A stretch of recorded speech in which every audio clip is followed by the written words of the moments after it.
And then we had one of our observers on board to make sure that some of the testing that we required was being done and to demonstrate that. So we had somebody fly out to the rig at crucial times during the program.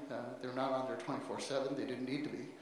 But we would know when they were going to do certain tests like the BOP stacks. That's the blowout preventer. It's a huge 4-story iron, heavy, multi-ton piece of equipment that rests on the seabed, and that's where the drilling pipe goes down through, and that's what it's key in preventing blowouts and shutting in the well. So it's a really critical piece of equipment on the seafloor, and we wanted to make sure that the testing on that was done regularly and frequently, and that it was done well, and it was. And we also wanted to make sure that they had all their spill response program in place and everything ready, which they did, and we wanted to review their well termination program. So these were several measures done on reflection after a review that we imposed at that time.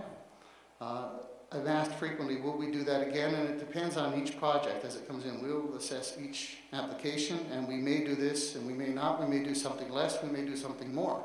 Chances are it would be something more, because I think a lot of this you will find industry is starting to incorporate on its own. So the operations timed out may be something we don't have to impose because it's already been done, and the operators come to us with their application saying, we are going to do this. So if somebody were to look and say, they don't require an operations timed out anymore, we can say, well, no, because they're doing it. They don't have to be required. It's already there. So there's nothing new to add. So it doesn't mean that an operation timed out is not happening. It's become part of the good oil field practice that you would expect.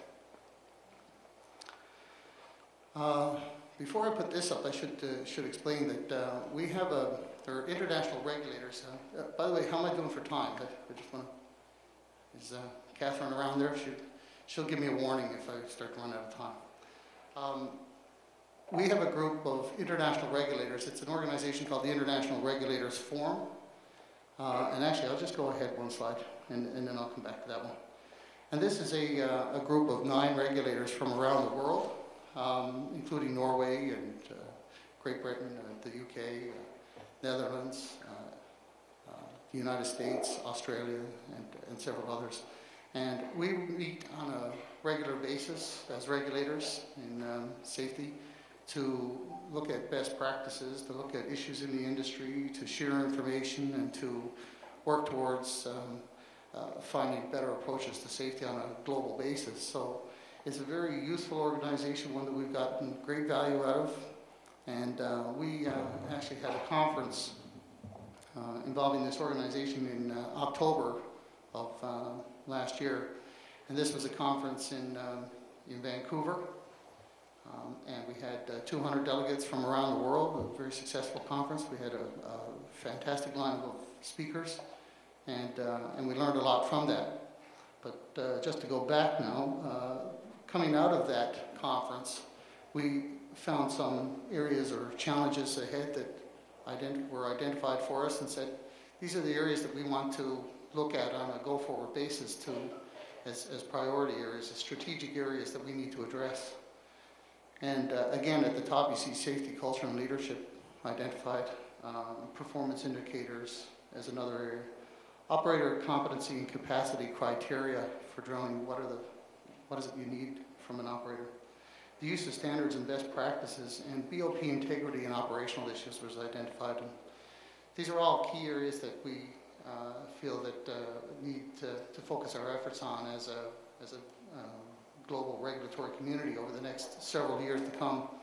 And as a follow-up to the conference we had in October, there will be another conference in Norway next October, this October coming. So we intend to keep the momentum moving on that discussion and dialogue, and continue with whatever work that gets started from that. We have our own spill response plan, and we also require operators to have their own plan. We are the lead agency whenever there is a spill offshore from an installation, not vessels, and that has to be clear that that's a role for Transport Canada. Our mandate is only to regulate drilling units, drilling rigs, offshore activity. So the Hibernia, Terre-Neuve, and White Rose platforms, any drilling units in the area like the Stena-Cairn, the Henry Goodrich, the GSF Grand Banks, or any of those will come under our jurisdiction. So if there is a spill from any of those, it is our responsibility to oversee that spill cleanup, but it is the operator's responsibility to clean it up in accordance with the plan that they submit to us. So they submit a plan and says this is what they do, and we approve it, and then we expect them to do it. And you know that recently in the news, we've been in the news a lot lately, unfortunately, and not good news. But lately, as you're all aware, we had an incident in Newfoundland where we had 26,000 liters of drilling mud spilled by Suncor. Now, here's an issue where that could have been prevented, should have been prevented, and is under investigation now. But that drilling mud spill occurred on Monday, and it was responded to by the company and by us immediately. Unfortunately, the story in the media is that we didn't tell anybody, and we admit it. Yeah, we made a mistake there. We should have probably put that up a little earlier. We had a breakdown in our communications internally, which prohibited me from putting that up on the website, and I would have if I had the information. But anyway, it was done, and we've tried to move on past that. But the important thing here is that there was a spill that occurred, and it was acted on. And I think that's been kind of lost in the discussion, that Suncor had a spill. It could have and should have been prevented, and we're upset more about that, the fact that we had a spill of that nature. So we're investigating that, and we're going to continue with that investigation and see where that leads us in the future. But that's certainly the kind of thing that we want to avoid in the future. We have made a commitment to disclose that information on a more timely basis. If you go to our website and you go to Media Center, you'll see that we've put something up there now called an incident bulletin. And it's a fairly new procedure that we put in place. Obviously still trying to work some of the bugs out because there's a bit of subjectivity here that I don't like around what's significant. And so we need to, within our board, define what is significant and what needs to be reported publicly on that, through that bulletin. And we'll do that over the next short period of time. But that is a mechanism that we put in place now to hopefully become more transparent in terms of reporting these types of incidents that we think people want to hear about. So, anytime that something comes up, that's what we're going to do, and we're going to alert the media and to that. So, our intention is really to make sure that everybody's aware of what's happening out there as best as we can. We work with several agencies. We are the regulatory body, but there are several other regulatory bodies involved with offshore. Environment Canada, DFO, Transport Canada, provincial departments. And so we have to work with several of those departments, and particularly the federal ones who have jurisdiction offshore. And we do that generally through memorandums of understanding with those organizations. And I have this up here just to indicate that that's how that works. So there is a level of coordination and communication that occurs between the jurisdictions through the agencies that, and a mechanism for that. Part of that includes an organization called the Regional Environmental Emergency Team, or REET. And that was formed several years ago after the Arrow tanker spill. And it's really an advisory board organization that assists us whenever there's a spill offshore that we have responsibility to oversee. They provide advice to us in terms of how to do that. So Environment Canada and DFO and those agencies are represented on that. So if you had a spill, that significant spill, that team would probably be engaged quickly, and that's a regional team, so we would get advice from them on the management of that spill. If the REIT is engaged for other purposes, if it's a tanker ship, then we in turn would be a resource for that committee. So another agency would be the lead. It's chaired by Environment Canada, by the way, but it's not our committee. But it's either we advise them or they advise us, depending on the nature of the spill and the responsibility. It seems kind of obvious to say this, but all spills are prohibited.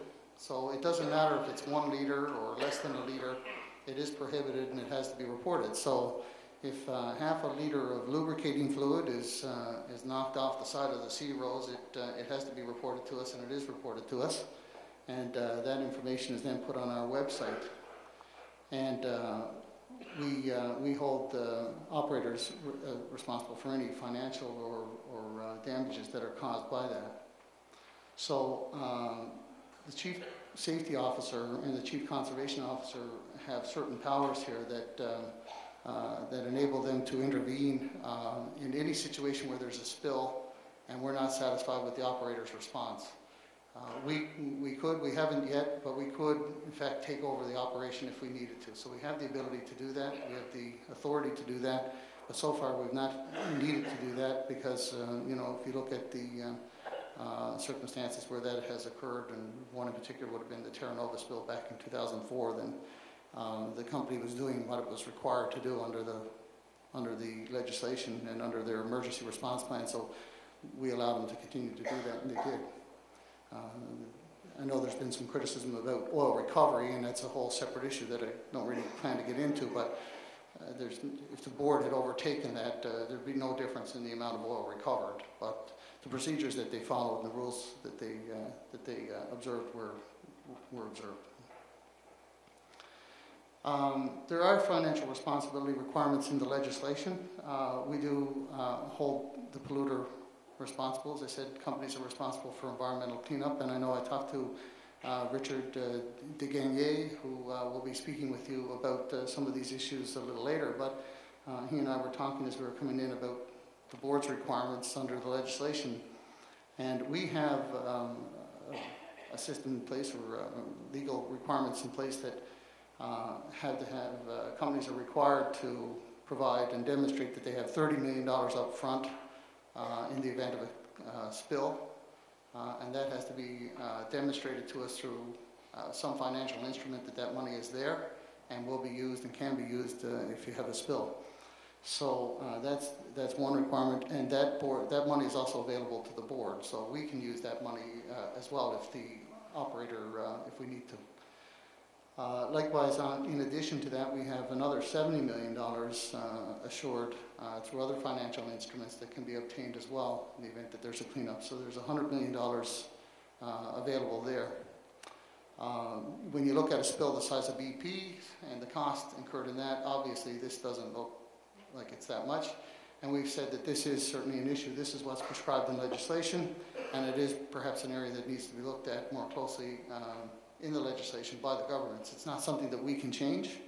We don't have the ability to change legislation anywhere. So governments have to change that, and that's an issue that I think down the road will have to be addressed. Companies do have to provide for us an assurance that they have a capacity of about $250 million to be able to respond. So they have $100 million available, but they have to show us that they have the financial capability to spend $250 million on environmental cleanup. So that too is done through financial instruments that the legal people will work out. Spill response is done in really 3 tiers when you talk about how this is done.